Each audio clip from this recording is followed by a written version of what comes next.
Hi everybody, Megan here with Geeking Poetic Podcast, and I am here to discuss this week's episode of Ahsoka, which is number 4, Fallen Jedi. I thought it was a super fun episode, a lot of action pack into it, a lot of backstory, maybe even hints of backstories, some fun theories of where things are going, and we're going to get into all of that in a minute, but first I just want to acknowledge I'm here by myself this time. I kicked Larry out. Actually, he's overseas being a kick-ass rock star. But he will be back with us next week, but he's actually still here with us. He made me a video of his thoughts before he left, so we're going to jump into that in a little while. After we do our traditional recap, try to keep this pretty brief, and we're going to talk about the highlights and the lowlights that we saw in this episode, along with some of those theories as well. But first, I want to thank you guys for liking and subscribing and following us. Make sure you share. We love it when you guys share, and we love when you guys comment. So make sure you're leaving your comments on if you agree with us, you don't agree with us, maybe something that we missed, anything. Theories, all that stuff. We love hearing all this stuff and talking about it with you guys. So please send it our way. And also, I just want to give you a heads up. This is going to have a ton of spoilers in it. So if you do not want it spoiled, you have not watched episode 4 yet, pause it now, go watch it, and then come back once you're caught up. So until then, we will see you in a moment. All right. Are they gone? Okay. All right. So let's go on. So we start off on Ahsoka and Sabine's ship, and Hu Yang is doing his best to get this thing up and going. They're trying to get the comms going to reach Hera and whoever else is out there to try to get some help because they are in some really bad shape right now. Meanwhile, Ahsoka and Sabine are like, we need to find this ground base. We need to find what's going on. Is the map still here? We gotta map this out. See what I did there? But so they're talking about all that, and Ahsoka comes to the realization, like, look, we either have to probably make a decision if it comes down to it. We destroy the map just so Thrawn does not come back. We cannot let that happen. But unfortunately, that means Ezra will be lost for all time. We will never get Ezra back. And she needs to know Sabine is on board with that. She needs to come to terms with that now because that is a real possibility. It's shaping up to be. And Ahsoka flat out asked her, can I count on you? And Sabine's like, oh yeah, sure, absolutely you can count on me. It's false. No way. Not this time. We created it. Meanwhile, back at the ruins, we got Morgan and Balin. They're discussing everything. And Shin and Merrick show up, say, hey, we found them. We know where they're at. And they're like, all right, go take care of them then. Why are you wasting time here? And one of them makes a comment that, like, these droids and stuff are not going to do anything to them. They're going to make short work of them. And Balin's like, don't worry, Shin. You will hold them back. You're going to be the driving force here. And so off they go on their merry way. So meanwhile, back at the ship, Hu Yang is outside doing his best to get the ship up and going again. And he gets attacked from behind by this droid. Fuck this droid. That's not cool. You don't do that. But it's hilarious. He's like being banged against the side of the ship. He's going, help, help, help. Which is super cute, especially in David Tennant's voice.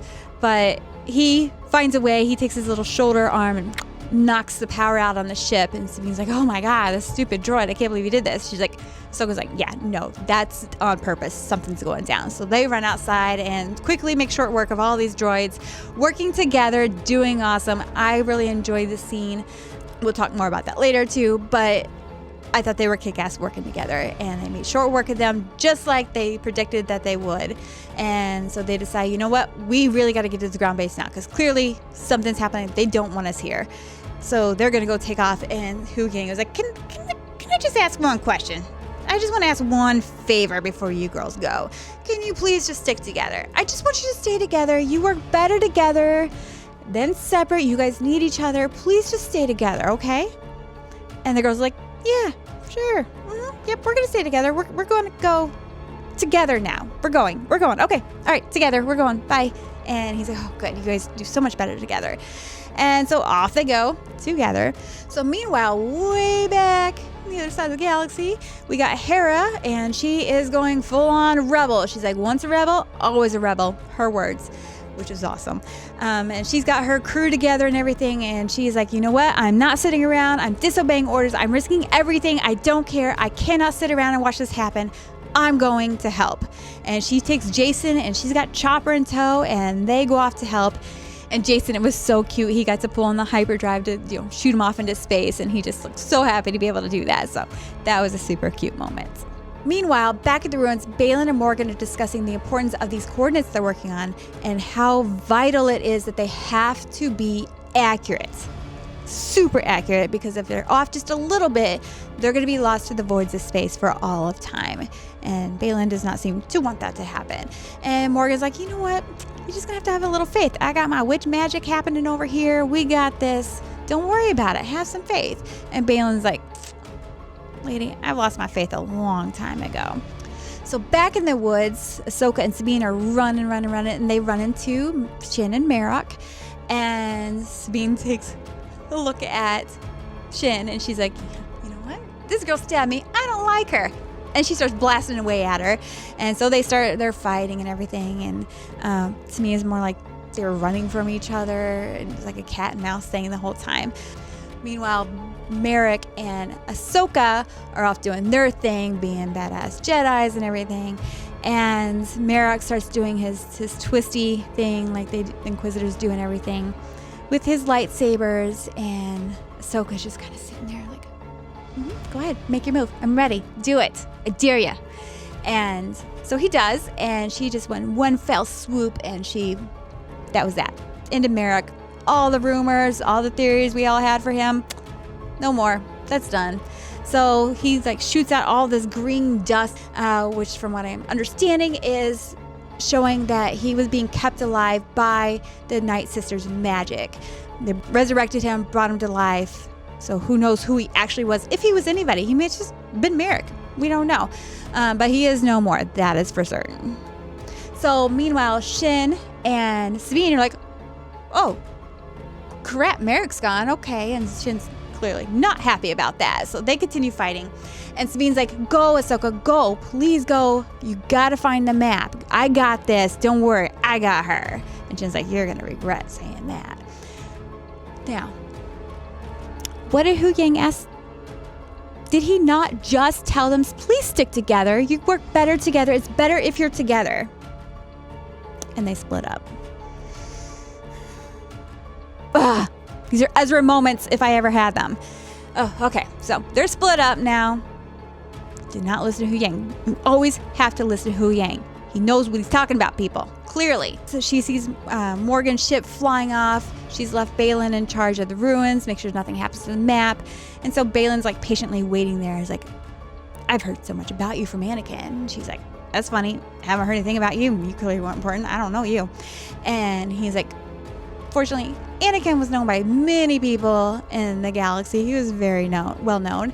Good thing a lot of people didn't live long enough to see what really happened to him. It's because, you deserted him and all that. So you let this happen to him. So he's turning out to know how to exactly poke and prod and get under people's skin to really get that dark side of them coming out. So it knocks them off guard. So she's like, you know what? Not here to talk about my past. He's like, that's funny because I'm only here to secure the future. And she's like, what, for yourself? And he's like, nope, something greater than myself. And she goes, that's ambitious. And it's like she knows what he's talking about there, which was interesting to me, which we'll talk more about later. But then, of course, because they see opposite sides, they start fighting, which is epic. He's clearly very strong, and she's agile and quick. So it was a really good fight. That was a kick-ass fight, I thought. So meanwhile, back in the woods, Sabine does this hand gesture like she's using the Force. And I don't know if she actually used the Force there, because Shin kind of reacts to it. But I don't know if she expected something to happen and then she didn't. Because then she turns back, she's like, wait a minute, you have no power. And she's like, why am I wasting my time over here? And she Batman bombs her, Sabine, and takes off into the woods, leaving Sabine where'd everybody go? What's happening? Again, back at the ruins, Baylan's fighting Ahsoka, poking and prodding her some more, making her feel bad and mad. She's being very mad. And about the time Shin shows up, and she's like, oh my God. Sabine's dead. She's got to be dead. Shin's back. Where's Sabine? She's nowhere to be seen. So she gets really mad, and she starts choking Shin and throws her against this wall, which was pretty epic. I love that part. But Baylan's like, you know what? done, had enough of you. And he starts like really going at her and gets her right on the edge of the cliff. And Sabine shows up about that time. And she's got the map saying, stop it. I'm going to destroy the map with my blast. And Ahsoka's like, do it, destroy the map, do it. They can't do anything. You got to destroy the map. She's like pleading with her. You got to destroy it. And Balin's like, you know what? I've had enough of all this. And he disposes of Ahsoka over the side. Ahsoka's gone. And Sabine lets out the Star Wars no, which is pretty epic. And she starts blasting away at Balin. And he's like, choo, choo, choo, choo, choo. It was really awesome. Like he knew where she'd be shooting. And he was there before she even got there. That was awesome. But eventually he puts it away. And he closes his eyes, takes a deep breath, and he like reads her. He uses the Force to read her, doing that again. And he's like, you are all by yourself. Ezra's the only family you have left. Ahsoka's gone now. He's like, and she was your master, and she didn't listen to you. And because of that, your family is dead for that. So that kind of gives us some insight of maybe the rift between the two of them, why that would be, because I would hold out against somebody if they didn't let me go save my family. Especially after everything they've been through and Rebels and all that. I would be pretty peeved about that. I don't care about Jedi Order and not having, connections to people and stuff like that. That's still my family. Don't fuck with them. But anyway, so he's kind of like getting to her and he's like, look, we can go get Ezra. We can go together. I'll take you with me. I promise nothing is going to hurt you. Okay, you're going to be fine. I'll reunite you with Ezra. Sabine eventually, slowly, she gives in. She actually gives in and gives him the freaking map back. So he goes on his way to put it back in so it can finish the coordinates. And meanwhile, Shin is like, no, I can't stand this lady. She starts force choking her. And Balin's like, no, you have to let her go. I promise. I keep my promises. Not like her past master, but I'm keeping my promise. And Shin's like, I really don't want to do this. This is a bad idea. We should not be taking her with us. She doesn't say any of that, but she's looking at it. She does not look happy at all. And she eventually behaves her master and releases Sabine. And so we got the coordinates now. Morgan is happy. And she sends a ship to go get them. And they're back on the master hyperdrive thing they got going on up there. And about that time, Hera and her crew show up. It's like, yes, they're here just in time to save the day. Yay! And Morgan is like, we're not even engaging. I could care less if they're here. We're here to get Thrawn. We got the coordinates. Let's go. We're done. Bye. And that's what they do. They shoot off into hyperspace and it knocks Hera's ships out of the way and a couple of them get destroyed because they knock into each other. And so that was a pretty fatal blow, even not engaging with them. She still took out several of them and probably hindered a lot of them with issues with their ships that they're going to have to fix now before they can move forward. The bad guys win in this one, guys. They actually take off and we're left kind of holding our wounds, I guess. Speaking of wounds, I do believe I left out where Ahsoka, she gets far enough away from Balin at one point where she's got a free range to the map. She shoots off to take the map and she grabs it and it's like burning her hand all Indiana Jones style. And she ends up dropping it because Balin's attacking her again. But that could be possibly useful in the future because once the coordinates are all gotten, Balin destroys. He takes his lightsaber and destroys that map so nobody could follow them. It took a really long time for his lightsaber to destroy that map. So I really don't think Sabine's blasters that she has would have worked on that anyway to actually destroy that thing. So maybe she knew that. I don't know. Then we go back to Ahsoka. Like, oh, okay, we were going to Ahsoka. I thought she was dead, but okay. And it looks like she's in the water. She's got the blue water around her. And then we kind of realize that's not quite water. Something's not quite right about that. And it turns out she's in the world between the worlds, guys, from Rebels. This is actually live action. We get to see this in real life. This is awesome. This is so cool. And she immediately hears Hello Snips, which is Anakin's nickname for her when she was his Padawan. And she's like, Master? Is that you? He's like, I didn't expect to see you so soon. And she turns around and there stands freaking Hayden Christensen in all his glory as Anakin. He's aged a little bit, looks a little off, but he's freaking there, guys. And then they cue the Darth Vader music and that's it. That's it. All we got. You can't leave us hanging like that, guys. Let's kill her. Now we have to wait a whole week. Not cool. Not cool. But anyway, that was a great ending. Nice little cliffhanger for us. Nice little nugget for us to all chew on and give us a ton of theories that we can start working with. So what I want to do now is turn this over to Larry. We're going to get his thoughts on all of this, and then we'll come back and I'll discuss my thoughts on it and some theories. Welcome, everybody.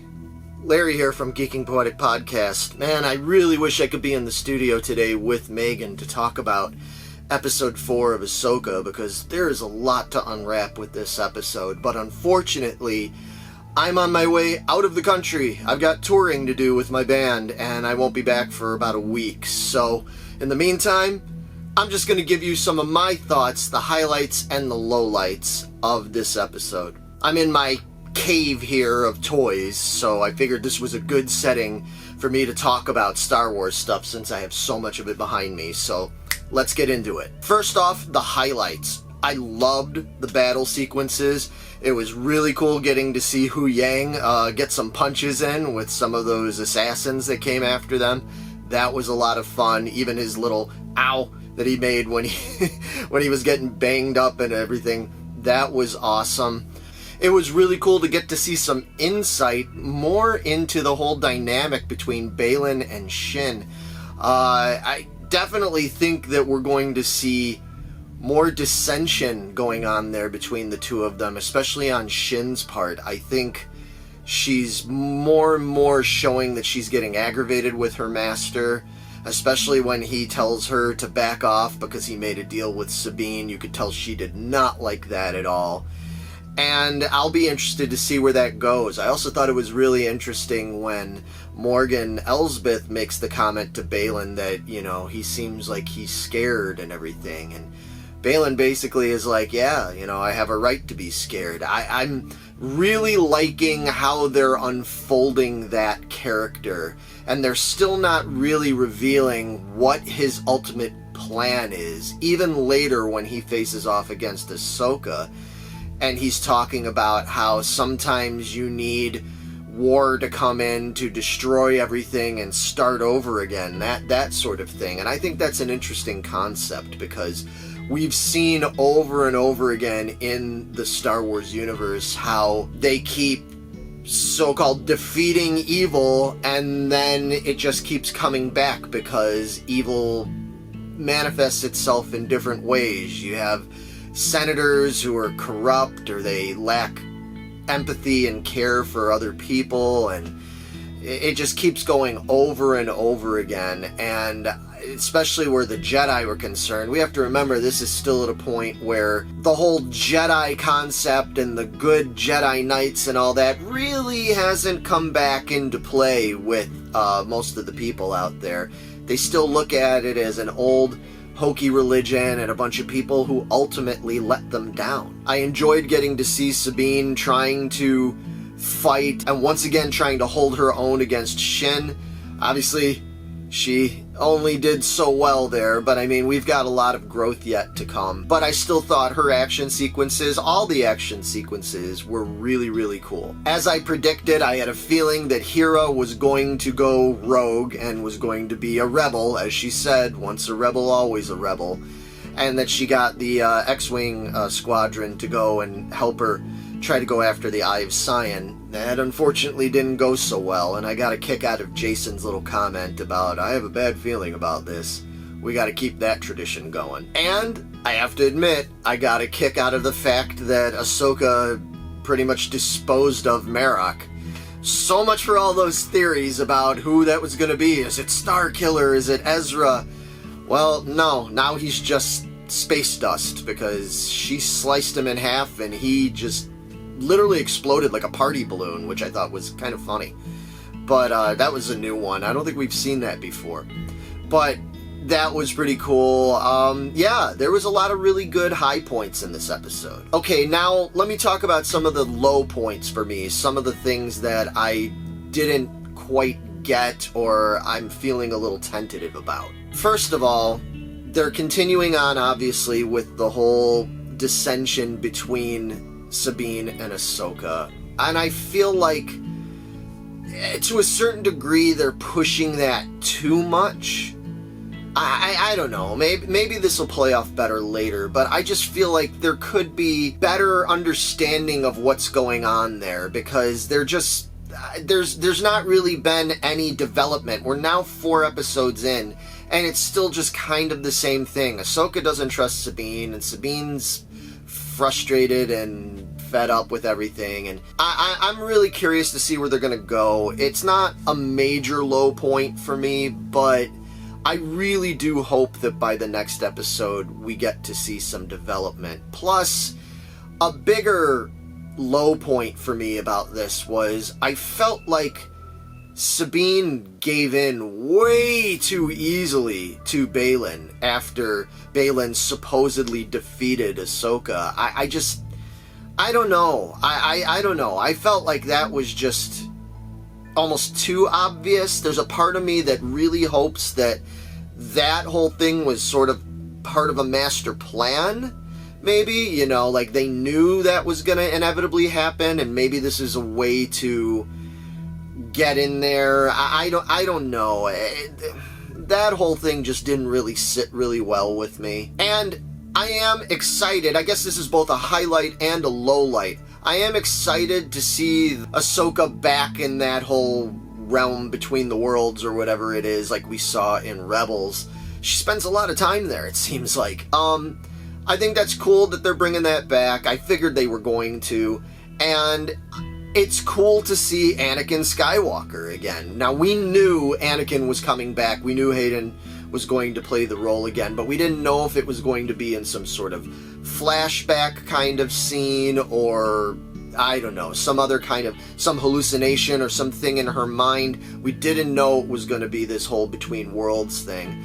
And they left us with a big cliffhanger with it, so I'm really curious to see where they're going to go with that. I thought it was pretty cool just how happy Ahsoka was to see her master. Like, when was the last time we saw her that happy, Like, she just seemed so thrilled. So that was cool, but again, I'm just curious where they're going to go with this. I enjoyed the episode overall, but I'm feeling a little bit on the edge. No pun intended. Sorry, Ahsoka. You're getting knocked over the edge of that cliff there. But I'm feeling a little bit on the edge, kind of in between myself here in terms of, am I happy with where this is going, or am I unhappy? Now, we're at that point in a series where everything seems to be kind of at a low ebb. Things go bad for Hera and her squadron. Things go bad for Ahsoka and Sabine. We're at that point, and now over the next couple episodes is going to start presumptively building back up, to something exciting and good, hopefully. But I don't know. I'm just sort of unsure of where this is going. I did enjoy the episode overall. I'm not sure if I enjoyed it more than last week's. Right now, I actually enjoyed last week's more, which is funny because just reading things online, I've seen people already saying that they thought this episode was way better than last week's, and I'm not sure if I agree about that one.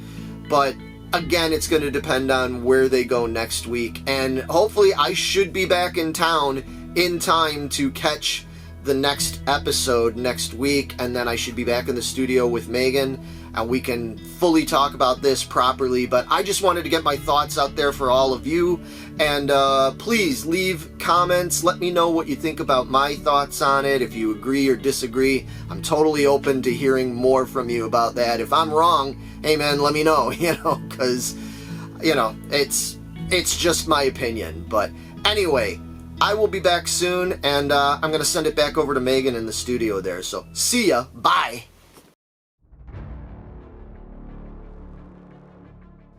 All right, that was some great feedback from Larry. It's good to see him. I haven't seen him in several days now. Be several more days before he's even back in town. Hopefully he'll be back in time for the next Ahsoka episode. So he'll be back for the next one in person with us. I think we kind of mostly agreed on our highlights and lowlights.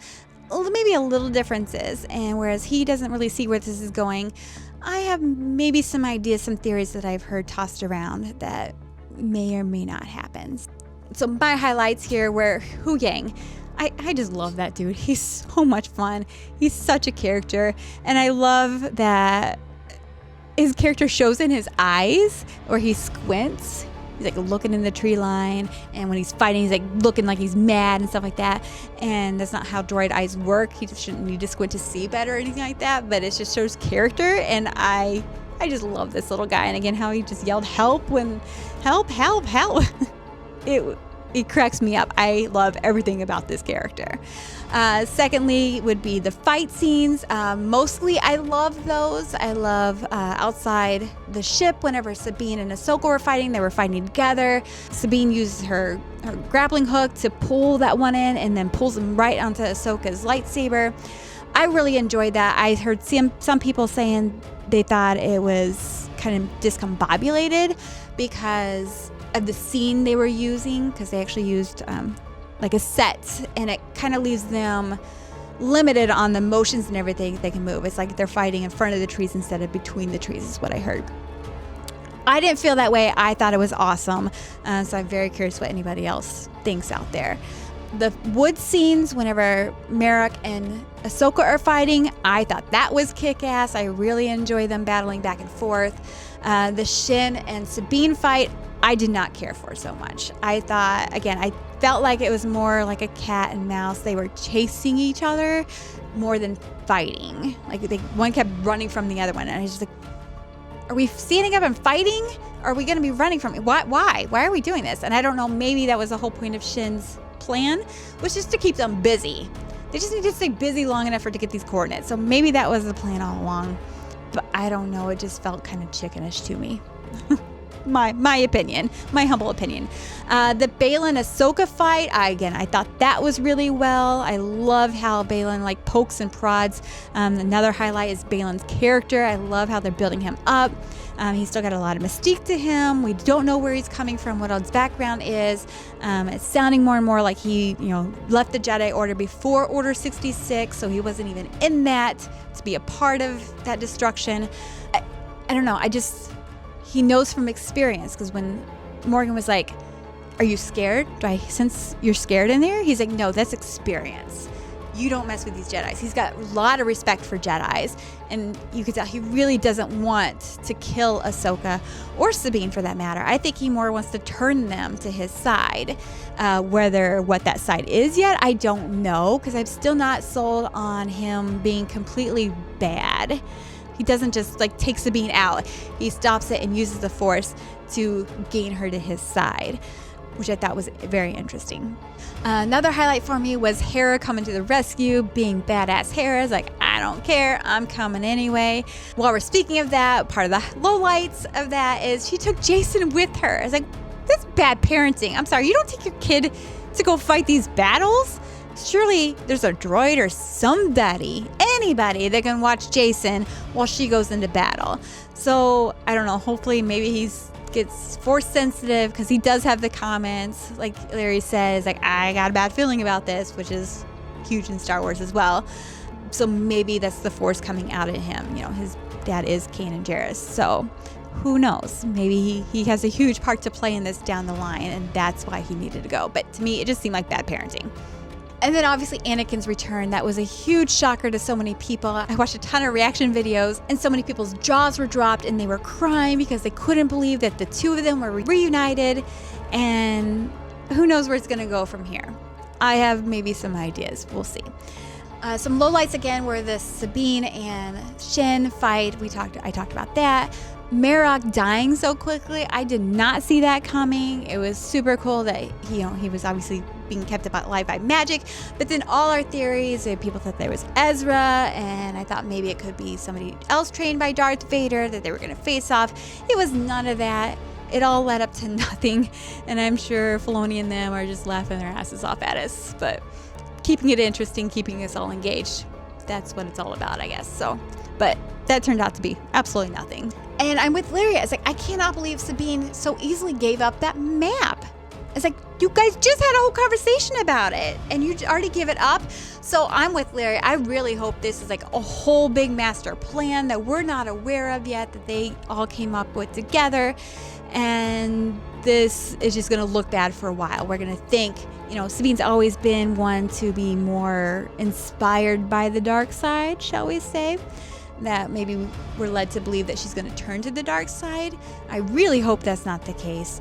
And speaking of master plans, okay, so we're going to get into some crazy, maybe not crazy, who knows, theories. And one would be, again, this is a whole big master plan Ahsoka and Sabine already had going. And what I'm curious about is that when Balon said, something greater than him, and Ahsoka knew what he was talking about, did she know he was meaning the world between the worlds? So they then kind of orchestrated this whole thing and made it look like Ahsoka was dead so she could be between the worlds to see the future and know the outcome of this. Because again, I'm not completely sold yet that Balin is completely bad. Shin, on the other hand, she seems a lot like Anakin. She's short-tempered, doesn't always want to listen, wants to do things her way, and just seems really angry all the time. So I think maybe she is just flat out bad.